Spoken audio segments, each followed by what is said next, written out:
Baghdad शहर जिसके गली कूचों में एक खस्ताहाल मकान था और उस मकान से चीखने चिल्लाने की आवाजें आ रही थीं। एक खातून ऊंची आवाज में शिकवा कर रही थी और उसके बच्चे भी रो रहे थे। यूं महसूस होता था जैसे उन पर कोई क़यामत टूट पड़ी हो। उन बच्चों का बाप, जिसका नाम यूसुफ था, सर झुकाए अपनी बीवी का गुस्सा बर्दाश्त कर रहा था। ये सदियों पुरानी बात है जब बगदाद में एक वबाई मर्ज फैला और कई लोग इसकी जद में आए। यूसुफ भी इस बीमारी में मुब्तला होने की वजह से कमजोर, लाचार और बेकार हो चुका था। उसकी बीवी और बच्चों ने कुछ दिन तो फाके बर्दाश्त कर लिए, लेकिन अब उनका सब्र जवाब दे चुका था। यूसुफ अब बच्चों को रोता देखकर रसोई में गया कि उनके खाने को कुछ ढूंढ सके, लेकिन अब घर में खाने को कुछ न बचा था और तमाम बर्तन खाली थे। उसकी बीवी कहने लगी, किसी रोजगार की सोचो, यूं बेकार बैठने से तो हमारे बच्चे मर जाएंगे। बीवी की बातें सुनी तो यूसुफ बोला, मैंने जिंदगी में कोई कोताही नहीं की, लेकिन बीमारी ने मुझे कमजोर कर दिया है और अब मैं कामकाज के काबिल नहीं रहा, ये तुम भी जानती हो। बीवी की बातें सुनकर वो बहुत परेशान था और घर में कुछ तलाश करने लगा। आखिर उसने एक लंबी रस्सी तलाश कर ली और कहने लगा, मैं इस रस्सी को बेच कर आता हूँ ताकि बच्चों के लिए कुछ खाने पीने का इंतजाम कर सकूं। यूसुफ की बातें सुनी तो बीवी ने कहा, आज तो खा लेंगे, कल क्या करेंगे? वह कहने लगा, कल तक काफी वक्त है और कल का मालिक भी मेरा खुदा है। फिर उसने रस्सी उठाई और अल्लाह के भरोसे घर से निकल गया। उसने काफी देर तक गली कूचों में सदा लगाई और आखिरकार उसे एक ग्राहक मिल गया। ग्राहक ने रस्सी को देखा और कहा, मैं इस रस्सी के बदले तुम्हें 1 दीनार दे सकता हूँ। यूसुफ कहने लगा, इसकी कीमत 1 दीनार से ज्यादा है। चंद ही साल पहले मैंने ज्यादा कीमत में खरीदी थी। अब ग्राहक समझ चुका था कि यूसुफ अपनी किसी जरूरत के तहत रस्सी फरोख्त करना चाहता है, इसलिए कहने लगा, मैंने जो कीमत लगाई है वही मुनासिब है। अगर फरोख्त करना चाहते हो तो रस्सी मेरे हवाले करो और 1 दीनार ले लो, वरना जाओ कोई दूसरा ग्राहक तलाश करो। मरता क्या न करता, यूसुफ ने मजबूरी मंजूर कर ली और रस्सी 1 दीनार में फरोख्त कर दी। वह रकम लेकर खुशी खुशी घर की तरफ रवाना हो गया ताकि बीवी बच्चों के लिए कुछ खाने पीने का सामान खरीद सके। अचानक उसने रास्ते में 2 लोगों को देखा जो आपस में लड़ झगड़ रहे थे। यूसुफ आगे बढ़ा ताकि देख सके कि मामला क्या है। जब वह करीब पहुंचा तो देखा कि एक नौजवान ने एक बूढ़े का गला पकड़ रखा है और उसे अपने हमराह ले जाना चाहता है, और वह बूढ़ा अपनी जान छुड़ाने के लिए हाथ पाव मार रहा था। यूसुफ ने उस जवान से कहा, ऐ जवान, यह बुजुर्ग तुम्हारे बाप की जगह है, इससे ऐसा बुरा सलूक क्यों कर रहे हो? बूढ़ा उस जवान के हाथों मजबूर और परेशान था। कहने लगा, 1 दिरहम की खातिर, सिर्फ 1 दिरहम की खातिर ये शख्स मुझे काजी की अदालत में ले जाना चाहता है ताकि मुझे कैद खाने भेज सके। अब तुम बताओ, क्या अल्लाह ताला को ये बात पसंद होगी कि मैं इस शहर में कई सालों से इज्जत की जिंदगी बसर कर रहा हूँ, लेकिन एक मामूली सी रकम के लिए कैद खाने चला जाऊँ? यूसुफ ने उस बुजुर्ग की बातें सुनी तो सोचने लगा, क्या ऐसा भी हो सकता है कि कोई शख्स मुझसे भी ज्यादा जरूरतमंद हो? अगर ये बूढ़ा कैद खाने चला गया तो इसकी बीवी और बच्चों का खर्च कौन देगा? यह सोचते ही उसने अपनी जेब से 1 दीनार निकाला और जवान को देते हुए कहा, ये लो जवान, ये रहा 1 दीनार और इस बूढ़े को छोड़ दो ताकि यह अपने घर वालों से मिल सके। जब नौजवान वहाँ से रुखसत हुआ तो बुजुर्ग भी संभल गया और यूसुफ को हाथ उठाकर दुआएं देने लगा, तुम्हें अल्लाह इसका 100 गुना अजर दे। बुजुर्ग की दुआएं सुनते सुनते यूसुफ भी वहाँ से घर की तरफ चलने लगा। चलते चलते यूसुफ अब ये सोचने लगा कि मजबूरन मुझे खाली हाथ घर लौटना होगा, लेकिन वह दिल ही दिल में मुतमिन भी था कि उसने गुर्बत के बावजूद एक नेकी का काम किया है। यही सोचते सोचते यूसुफ घर पहुंच चुका था। जब बीवी ने देखा कि वह खामोश और सर झुकाए खड़ा है तो समझ गई कि ये हमारे खाने पीने के लिए कुछ नहीं कर सका, बल्कि वह रस्सी जो घर से लेकर गया था उससे भी हाथ धो बैठा है। वह पूछने लगी, क्या हुआ, तुम खाली हाथ क्यों हो? और रस्सी का क्या हुआ? यूसुफ ने तमाम माजरा बीवी से बयान किया तो वह कहने लगी, वाकई तुमने उम्दा काम किया है और एक बूढ़े को कैदखाने से निजात दिलाई है। लेकिन तुम्हें मालूम होना चाहिए कि जो चिराग घर की रोशनी के लिए होता है उसे मस्जिद में ले जाना जायज नहीं। अब अपने बच्चों को किस तरह बहलाओगे, कहाँ से खिलाओगे, और इस शहर से कौन यहाँ आएगा ताकि हमारे बच्चों का पेट भरे। वह कहने लगा, तुम दुरुस्त कहती हो, मैं तुम्हारी बातें तस्लीम करता हूँ, लेकिन वो बूढ़ा हमसे ज्यादा मुसीबत का मारा था। अब जो होना था वो तो हो चुका। तुम्हारे रोने धोने से हमारा 1 दीनार वापस नहीं आ सकता। इसलिए इन बातों को छोड़ो और आइंदा के लिए सोचो कि अब क्या करें। शायद कोई दूसरा रास्ता निकल आए। वह जानता था कि उसकी बीवी की बातें कड़वी जरूर हैं, लेकिन दुरुस्त हैं। इसलिए सोचने लगा कि क्या करें और क्या ना करें। अचानक उसके दिल में कोई ख्याल आया और अपनी जगह से उठकर दोबारा घर के टूटे फूटे सामान को देखने लगा। वह कभी इधर कभी उधर फिरा, लेकिन उसे कोई काबिल फरोख्त चीज नजर न आई। इसलिए परेशान और नाउम्मीद होकर अपनी जगह पर खड़ा हो गया। अचानक उसे एक पुराना बिस्तर नजर आया जो बच्चों के बिछाने के लिए इस्तेमाल होता था।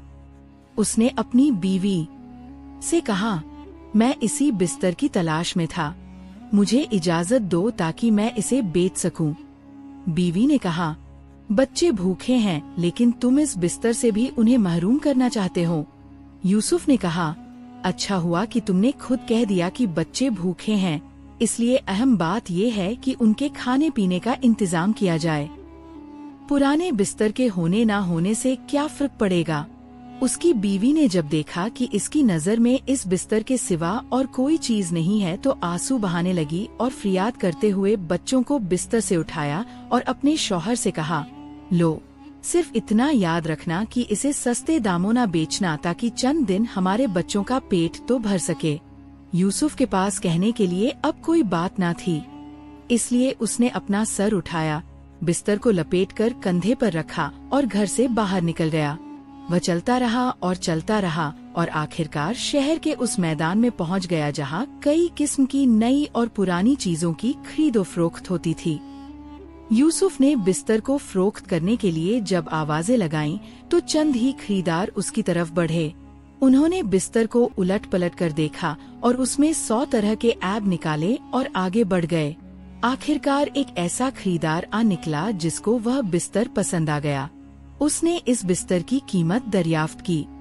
यूसुफ कहने लगा, 10 दीनार।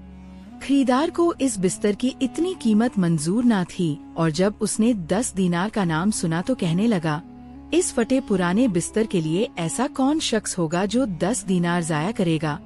यह कहने के बाद वह खरीदार आगे बढ़ गया और यूसुफ से दूर होने लगा, लेकिन यूसुफ भी उसके पीछे लपका और उसका हाथ पकड़कर कहने लगा, जनाब, ऐसा जुल्म ना करें, मैं अपनी जरूरत की वजह से इस बिस्तर को इससे भी कम कीमत पर फरोख्त कर दूंगा।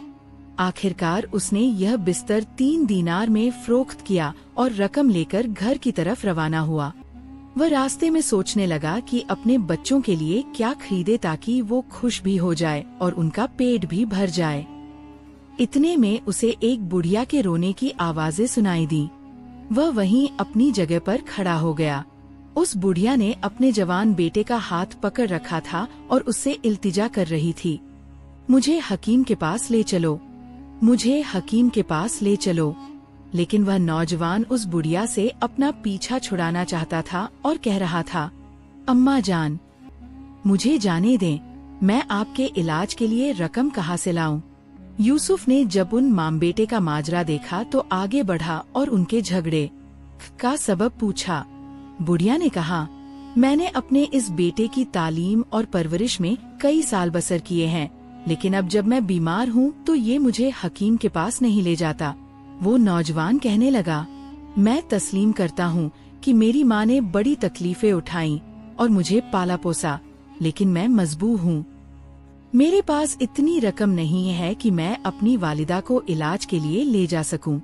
यूसुफ ने जब यह माजरा देखा तो परेशान हुआ और अपना कुल सरमाया यानी 3 दीनार अपनी फटी पुरानी चादर से निकाले और नौजवान के हवाले कर दिए।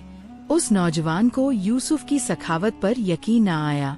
उसने चाहा कि इसके कदमों पर गिर पड़े, लेकिन यूसुफ ने उसे ऐसा करने से रोक दिया और कहने लगा, मेरे प्यारे, अपनी जरूरत पूरी करो और वालिदा की खिदमत करो। ये कहने के बाद वह दोनों माम बेटा वहाँ से चल पड़े और यूसुफ दोबारा उसी तरह तरह के ख्यालात में डूब गया। वह इसी तरह हैरान और परेशान खड़ा था और इधर उधर देख रहा था। जब काफी देर के बाद संभला तो घर की तरफ चल पड़ा, लेकिन भूख और फाकाक्षी से चलने की हिम्मत भी न थी। वो इस हालत में भी घर जाने पर मजबूर था, इसलिए गिरता पड़ता घर पहुंचा और दरवाजे पर दस्तक दी। उसकी बीवी और बच्चे इंतजार में थे, इसलिए बीवी ने फौरन दरवाजा खोला। उसके चेहरे पर खुशी नुमाया थी, लेकिन अपने शौहर के लटके हुए चेहरे को देखकर उसकी ये खुशी जाती रही। बीवी कहने लगी, ऐ मर्द, तूने क्या किया? तुम फिर खाली हाथ लौटे हो। बीवी को गुस्से में देखा तो यूसुफ ने तमाम माजरा बयान कर दिया। जब पूरा किस्सा सुना तो बीवी कहने लगी, तुम्हें फिर दूसरों की मोहब्बत और दोस्ती ने धोखा दिया है। मालूम नहीं तुम अपने बच्चों से ऐसी मोहब्बत का बर्ताव क्यों नहीं करते? अब तुम खुद ही बताओ, हम क्या करें, कहाँ जाए? अब मेरे बच्चों में ज्यादा देर तक भूख की शिद्दत बर्दाश्त करने की हिम्मत नहीं रही और शायद इनकी मौत भी इसी फाकाक्षी की वजह से होगी। यूसुफ में अब बीवी को देखने की हिम्मत भी न थी। वह कहने लगा, अल्लाह ताला बहरहाल बुजुर्ग व बेहतर है। अगर तुम भी उस बुढ़िया के नाले सुनती तो वही करती जो मैंने किया, लेकिन तसल्ली रखो, खुदा कोई ना कोई रास्ता जरूर निकालेगा। अगर इस मर्तबा मैं कोई चीज ले गया तो उसे बेचने की बजाय गिरवी रखूंगा, ताकि उस चीज से हम हमेशा के लिए हाथ ना धो बैठें। बीवी कहने लगी, क्या तुम्हारे घर में कोई चीज बची भी है जिसे गिरवी रख सकोगे? यूसुफ अपने घर के छोटे से सहन में खड़ा था। वह इधर उधर देखने लगा और कहने लगा, वो कूजा कैसा रहेगा? यह कूजा मुझे दे दो ताकि इसके बदले कोई छोटा सा कूजा खरीद लाऊं और इसके साथ खाने पीने के लिए भी कुछ ले आऊं। उसकी बीवी, जो पहले ही गुस्से में थी, कहने लगी, इस कूजे की जान से भी हाथ धो लो।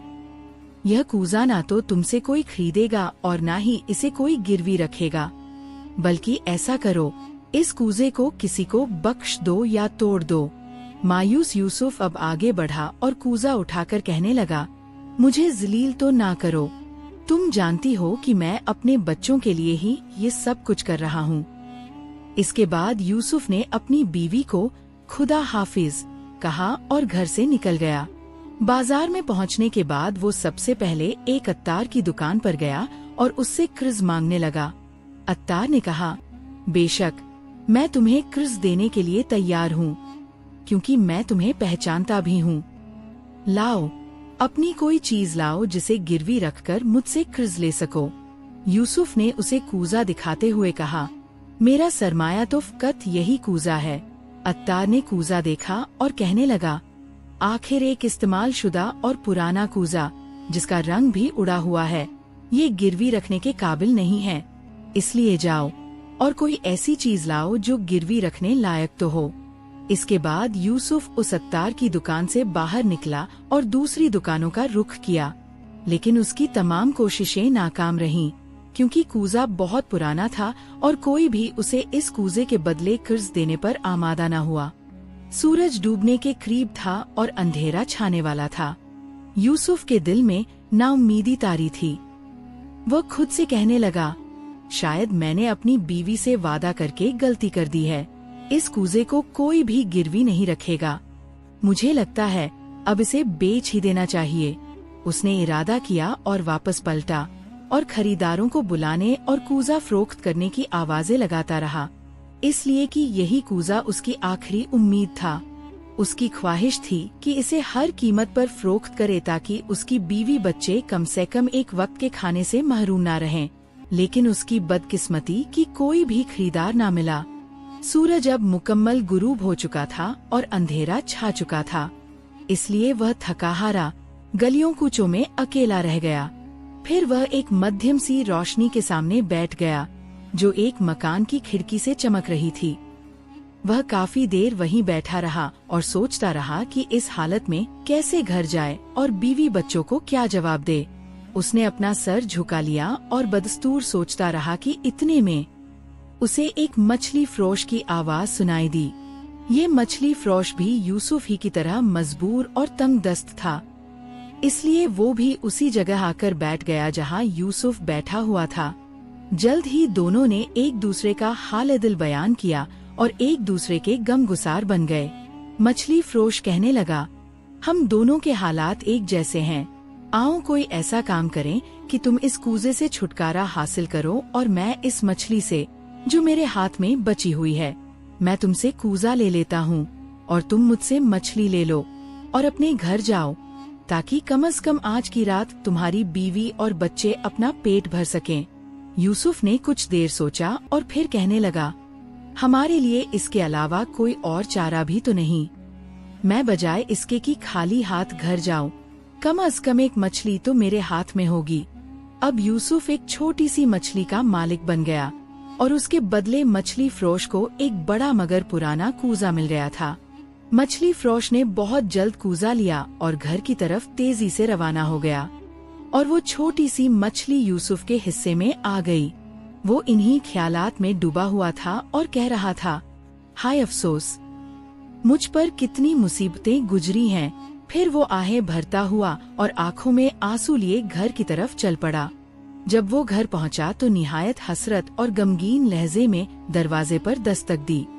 मामूल से ज्यादा जल्दी दरवाजा खोल दिया गया। उसे मालूम था कि उसकी बीवी और बच्चे उसके आने की घड़ियां गिन रहे थे। जब वो घर में दाखिल हुआ तो सहन में आकर बीवी और बच्चों के सामने वो मछली रख दी और इंतजार करने लगा कि बीवी अब क्या कहती है। अगरचे मछली छोटी सी थी, लेकिन यूसुफ के लिए वो उस पुराने कूजे को गिरवी रखने के बराबर थी। कुछ देर खामोश रहने के बाद यूसुफ कहने लगा, मैंने वो कूजा ना तो गिरवी रखा और ना ही फरोख्त किया, बल्कि उसके तबादले में ये मछली हासिल की है।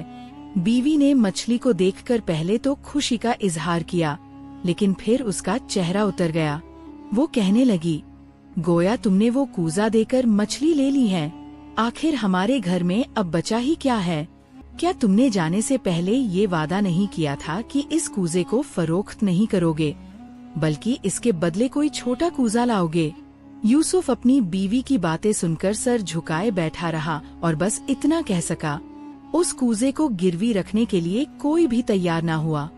मेरे हाथ पांव बंधे हुए थे और मैं मजबूर था। बीवी अब दिल ही दिल में अफसोस कर रही थी कि वो कूजे से भी हाथ धो बैठे हैं। वो अपनी जगह से उठी, थाल और चाकू ले आई और मछली को साफ करने लगी। मछली को साफ कर रही थी कि अचानक हैरत से कहने लगी, ये क्या है जो मछली के पेट में चांद की तरह चमक रहा है? यूसुफ फौरन आगे बढ़ा और मछली के पेट की अंदरूनी हालत देखकर खुशी से चिल्ला उठा, मोती! ए औरत, ये तो एक कीमती मोती है। यूसुफ के चिल्लाने से उसका खामोश और मायूस घर एकदम से खुशियों से झूम उठा। उस रात यूसुफ और उसकी बीवी बच्चों ने याद इलाही में रात गुजारी और उनकी खुशी का कोई ठिकाना न रहा। अब वो सुबह का बेसब्री से इंतजार करने लगे कि कब जोहरी अपनी दुकान खोले। अभी जोहरी ने अपनी दुकान पूरी तरह खोली भी ना थी कि यूसुफ वहाँ पहुँच चुका था। जैसे ही दुकान का दरवाजा खुला, यूसुफ ने वो मोती जोहरी के हवाले किया और उसके बदले बेहिसाब रकम वसूल कर ली। इस दफा वो खाली हाथ ना था, बल्कि उसकी झोली दिरहम और दीनारों से भरी हुई थी। यूसुफ ने इस रकम से घर की जरूरत की चीजें, बच्चों के लिए नए लिबास और नया बिछौना खरीद लिया। कुछ अरसे में उनके माश का ढंग ही बदल गया। जब चंद दिन गुजरे तो यूसुफ की जिंदगी में तंगी की जगह आसूदगी ने ले ली थी। मगर कहते हैं, जिंदगी एक मुसलसल इम्तिहान है। ऐसा ही एक और वाकया यूसुफ के साथ फिर पेश आया। एक शाम सूरज गुरूब होने से जरा पहले उसके दरवाजे पर दस्तक हुई। यूसुफ ने दरवाजा खोला तो देखा, एक परेशान हाल दरवेश उसके सामने खड़ा था। वो साहिबे खाना से मुलाकात चाहता था। अब यूसुफ कोई फकीर नहीं रहा था, बल्कि साहिब माल बन चुका था। दरवेश को देखकर वो मुस्कुराया और दिल से कहा, तशरीफ लाइए अंदर। मगर दरवेश ने कहा, नहीं, मेरे पास मेहमान बनने का वक्त नहीं है। मैं एक मजबूर और तंग दस्त इंसान हूँ। अगर तुम इंसान दोस्ती का सबूत देना चाहते हो तो मेरी मदद करो, ताकि मैं अपनी परेशानी से निजात पा सकूं। यूसुफ ने ये बातें सुनी तो गहरी सोच में डूब गया और दिल ही दिल में कहा, कुछ भी हो, मैं इस दरवेश की मदद जरूर करूंगा, क्योंकि चंद रोज पहले मैं भी इसी तरह परेशान और बेसहारा था। फिर वो बगैर कुछ कहे जल्दी से मुड़ा और कमरे से सुनहरी सिक्कों से भरी हुई थैली लाकर दरवेश के हवाले कर दी।